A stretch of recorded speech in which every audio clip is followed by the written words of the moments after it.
Am I in frame? Hey guys, it's Danny. Today I'm gonna show you how not in focus I am. It doesn't matter, I'm not important here. I'm gonna show you how I put together a bonsai inspired scape terrarium for my wonderful Orchid Mantis. Now, some of you might not know, some of you might if you watched my previous mantis video, that I love mantises, but my biggest dream ever was to have an Orchid Mantis because some of you again might not know, I am also known as Miss Orchid Girl, hence the emoji in my name if you've ever wondered. Yeah, my first ever channel on YouTube was an orchid channel called Miss Orchid Girl, which recently celebrated its 11-year anniversary. Thank you. Yes, I'm very old. So for years upon years, I've dreamed of having an Orchid Mantis, and somehow the universe has decided 'tis time, and I found an Orchid Mantis at one of the pet shops in Cyprus, in my country, which is unheard of, but yeah, it happened. So I decided I needed to make something special for it, and I put together this little terrarium with the bonsai. Now, I know what you're gonna say, but Danny, why didn't you put some orchids? Because you have tons of orchids at this point. Why didn't you put one in this terrarium? Because everybody puts orchids in the Orchid Mantis enclosure. Well, you see, I'm an orchid lover, and I know exactly what could potentially destroy or stress out orchids, and putting an orchid in a high moisture environment such as this, in the way that we grow them, it's not a good idea, and you're just gonna have to take my word for that. I'm not willing to destroy orchids for the sake of a video. So what I did is I put some fake flowers here, which, you know what? Look decent. They're not that bad. And the best part of it is they will not wilt. And anyway, to make the bonsai idea that I wanted, I couldn't really use an orchid. So that's why I didn't use orchids. Listen, I'll do something. If the mantis feels like it, I will do a photo shoot with it on an orchid, because I have tons of orchids in bloom at the moment. I don't know if it will happen. She's a jumpy one. Literally, she jumps, and I don't want to lose her in the greenhouse. So I can't promise, but maybe for a photo shoot, I will get her out and put her on an orchid. But anyway, that's not the point. Let me just show you how I put this together, and we'll come back with more about the Orchid Mantis and a few ideas that I do want to address before we end this video. Alright, so here's the little mantis on the day that it was shipped to me. She is so tiny, and judging by what I read on the internet, I do believe she was an L3 instar because she didn't have her back necklace, which I will show you. And in their first 3 instars, they do not have this necklace. Luckily for me, the next day after I got her, she actually molted and I could see her necklace. Now, this necklace can tell you if you have a female or a male, and even though I'm not 100% sure, I do believe her necklace is green or greenish in color, so I'm just gonna call her a her for now. It might be a male, I cannot be sure yet, but I do think it's a female. Right, so let's get to the enclosure. The terrarium that I'm using is the same one that I used for the vampire cribs. If you watched last week's video, it is this very affordable sliding door terrarium that I find at a local pet shop. For soil, I'm using the same Reptisoil. I happened to find the only 2 bags in the whole country a while back, and I purchased both of them. So I'm using the soil in all of my terrariums. And since this is a very good soil, you know, I purchased everything that I could. Now, for the bonsai, I'm actually using one of these decorative aquarium bonsais. This is for Amtra, but on Amazon you can find all sorts of bonsais much more affordable than branded ones that typically you find at the pet shop. I'm gonna try to link you one down below. As for the leaves, I decided to go with some ivy. Now, I would have been tempted to put something like Anubias, let's say, right? If you're trying to do an aquascape underwater with a bonsai, typically you use Anubias or Bucephalandra, all sorts of epiphytic plants, right? Well, this is a high moisture enclosure, but not that high. So Anubias and all of these things, they wouldn't have made it.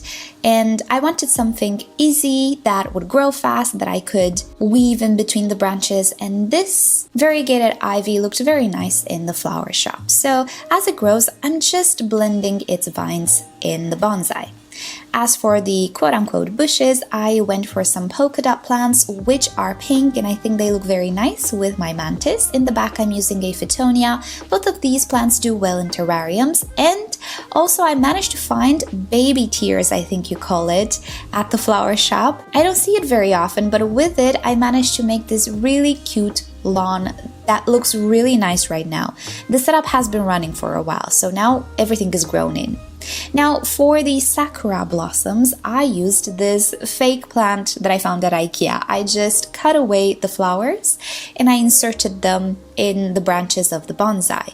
One of the good things of this bonsai is that it has very thin and very many branches, so you can attach things to it very easily.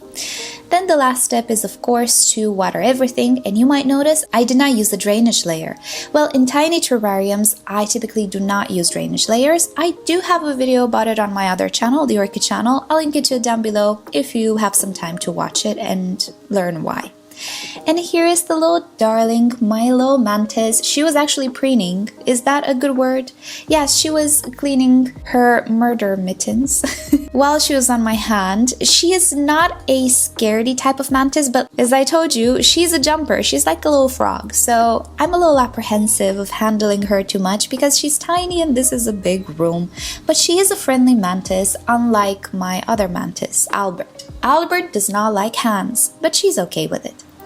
So if you can see in this footage, on her back there is a sort of a necklace. Do you see it? In this footage it looks a little bit brown, but in reality I assure you it is kind of green. So that's why I'm saying maybe she's a female. Females have a greenish necklace, males have a brown necklace, but again from what I understand it will be much more visible on the L5 instar, so the next molt, which I do believe will come in the next couple of weeks or so.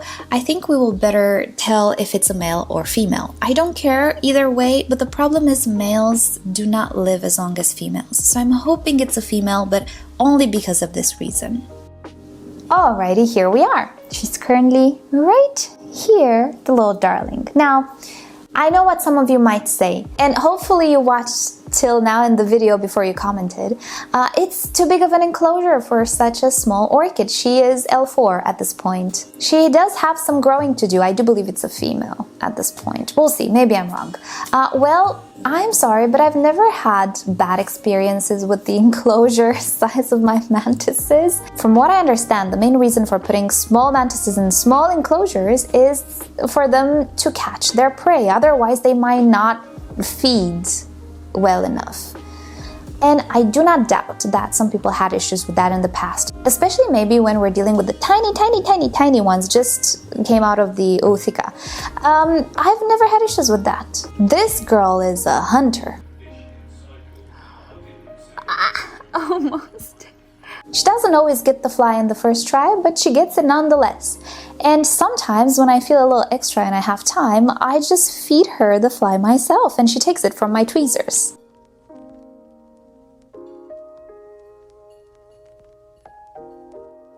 So, no, I've never had issues with my mantises starving because the enclosure was too big.